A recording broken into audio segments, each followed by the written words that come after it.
I want to thank Chris for being the engineer today, and Monique Shabazz has been super helpful in trying to get this set up. All right, so let's start off right away with asking both of you. I'll start with Renita, and she's got a cold, so give her a little time here. Both first, where you work, and then maybe and how long you've been there, and then a little bit about why you chose to participate in the strike for $15 an hour.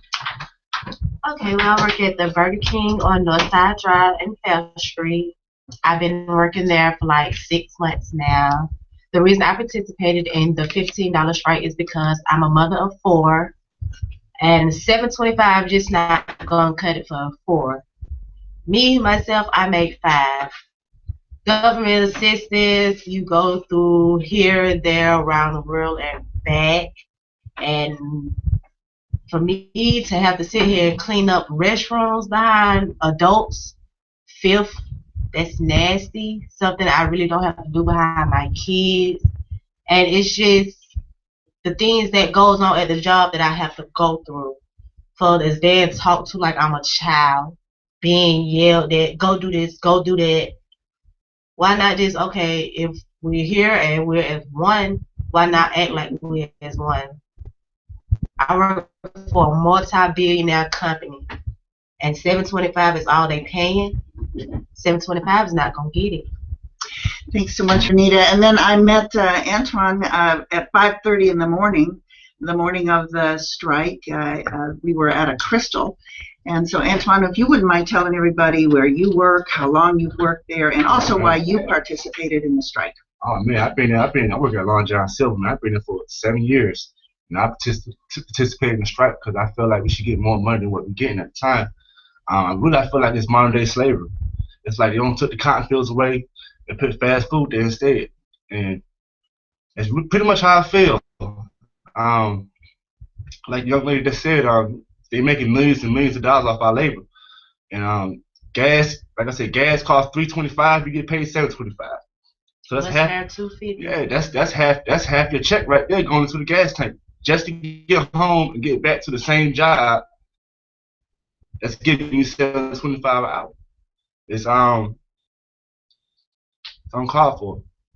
Okay, so one thing I have to say really agree. I was just boiling when I was watching some of the news of the demonstration or the whole strike day, was that some of the local channels really, I think, really disrespected you as workers. They made it seem as though the work that you do at these fast food restaurants wasn't worth more than $7.25.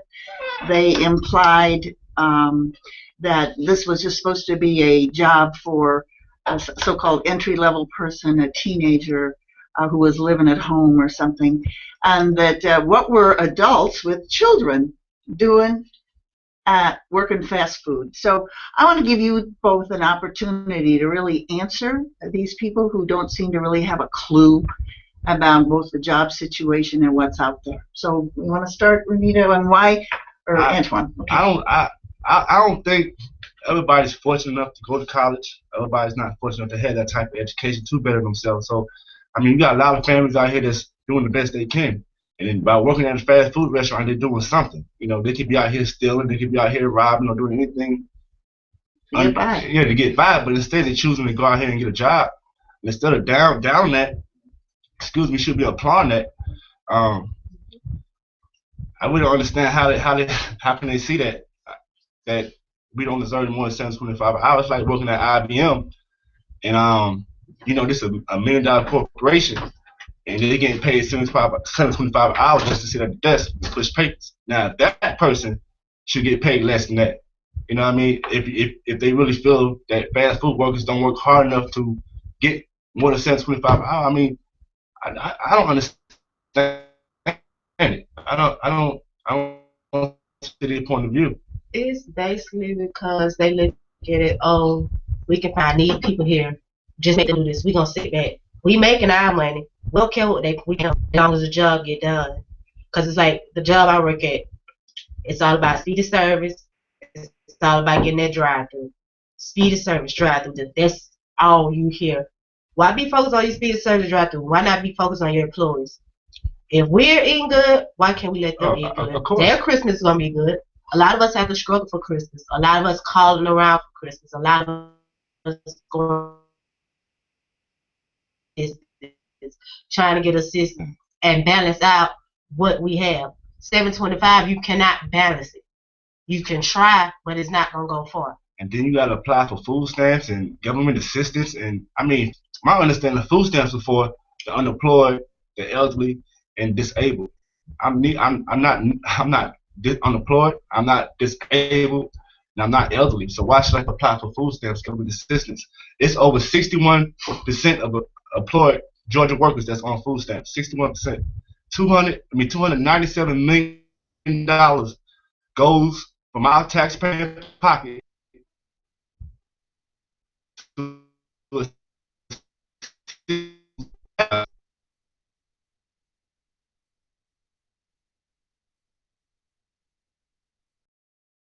is other things out here need to be done besides food stamps. I mean, it's like that's all they offer us is food stamps. They want you to Food stamps. you work hard. They want you to lean on them for assistance. And it's not right. I mean, you got to decide to get. You gotta get WILT vouchers. You gotta get light vouchers. You gotta get rent vouchers, and you work. So it's very unfair. It's very unfair.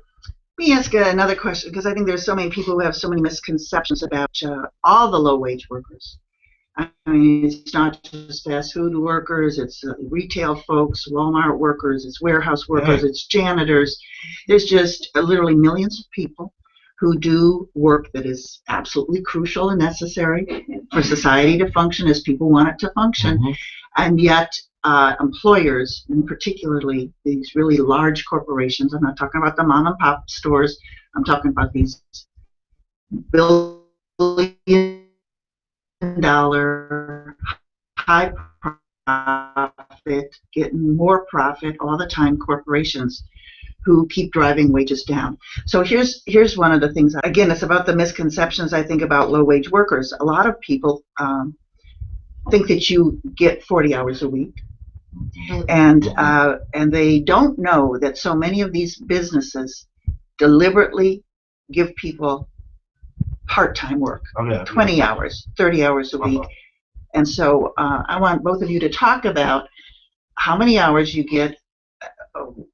Does it change every week? Do your shifts change all the time? Things like that. Man, ever since the Obamacare have been pushed, my employer have said that feel like he should pay us health benefits. So therefore, he's gonna be part time, and we're gonna make less than 31 hours, so close to 27 hours. We can't 27 hours a week and then get paid $7.25 an hour. You can't. It's impossible. It's impossible. Man. Me, I work 22 hours. Sometimes it changes. It's like I have to sit there and beg for hours. I have to sit there and trade days. What, $7.25?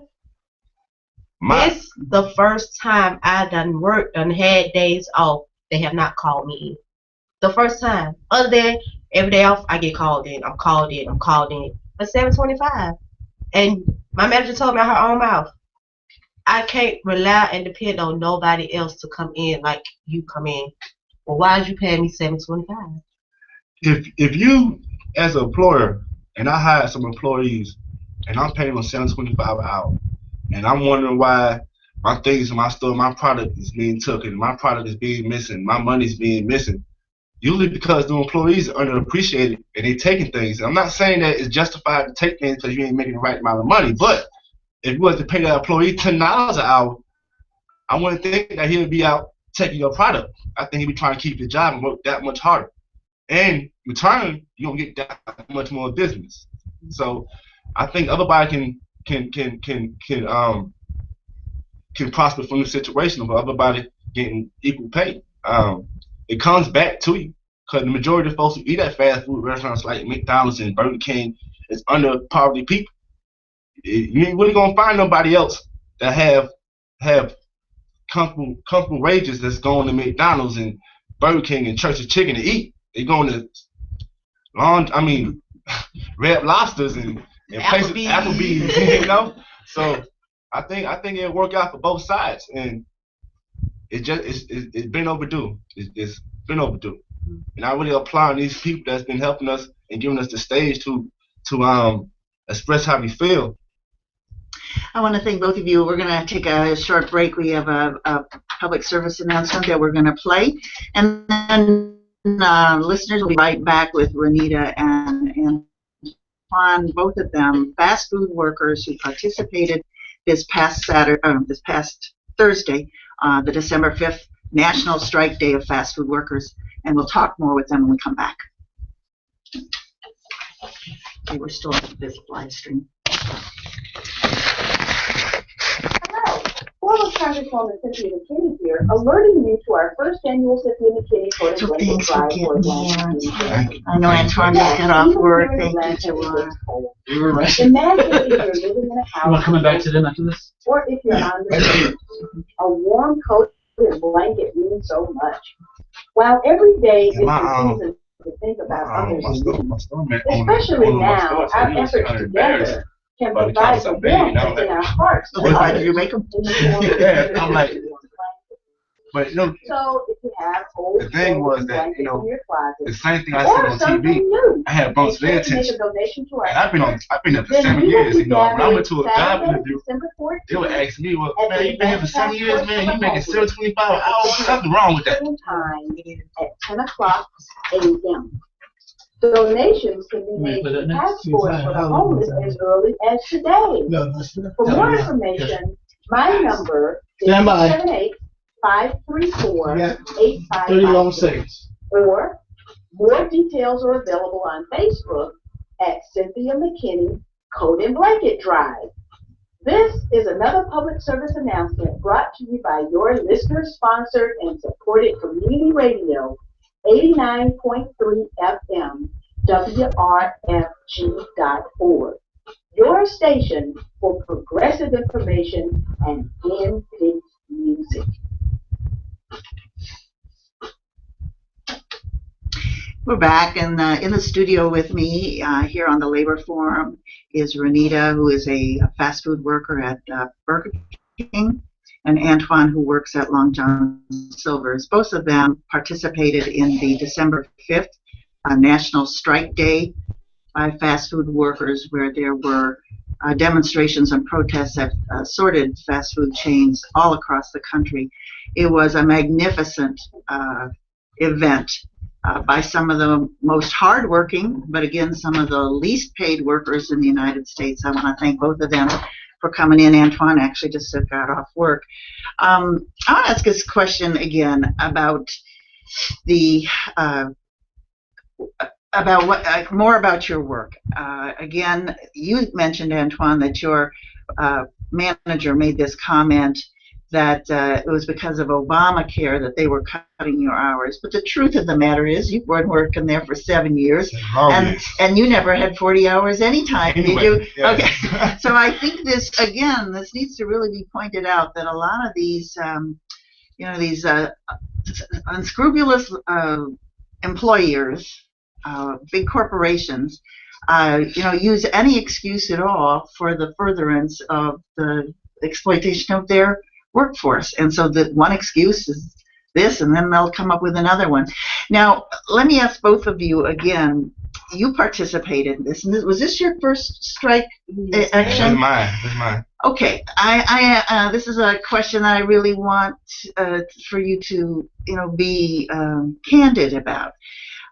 What did it mean to you personally to participate in something like this? I mean, do you feel that you have what is your sense about yourself that you did that, and all the others who did it with you? I feel like you had folks march for other things, and this was my chance to get out and participate and march for something that I believe in.